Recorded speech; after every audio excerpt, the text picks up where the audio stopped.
Hello বন্ধুরা, welcome to my video. তো আমি চলে এসেছি আবার একটা আমার নেক্সট ভিডিও নিয়ে। আর আশা করি এবার থেকে পরপর ভিডিও আমি পোস্ট করব।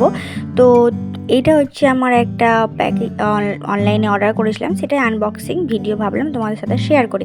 আমার কিছু কাজের জিনিস আমি অর্ডার করেছিলাম মিশো থেকে অনলাইনে। আমি এইটা দোকানে পাইনি, তো আমি অনলাইনে পেয়ে আমি অনলাইনে অর্ডার করেছিলাম। আর খুব সুন্দর এসেছিলো জিনিসটা, আর দাম হিসাবে মিশোতে প্রোডাক্ট খুব সুন্দর এসেছিলো। তো আমি কিছু প্লাস্টিক কড়ি অর্ডার করেছিলাম সাদা কালারে। আমার কাছে কালারিং ছিল, নেক্সট আগের ভিডিওতে তোমরা দেখেছিলে। আমার কাছে সাদাটা ছিল না, তাই সাদাটা আমি অর্ডার করেছিলাম। খুব সুন্দর এসেছে। আর আমার এক হাতে প্যাকেজিংটা খুলতে খুব অসুবিধা হয়েছিলো, যেহেতু আরেক হাতে আমি ভিডিও করছিলাম আর আরেক হাত দিয়ে আমি এটা খুলছিলাম, তো খুব অসুবিধা হচ্ছিলো। তাই ঠিক মতো আমি জানি না তোমাদেরকে দেখাতে পেরেছিলাম কিনা। পরে ঠিকঠাকভাবে ভিডিওতে দেখা গেছে জিনিসটা।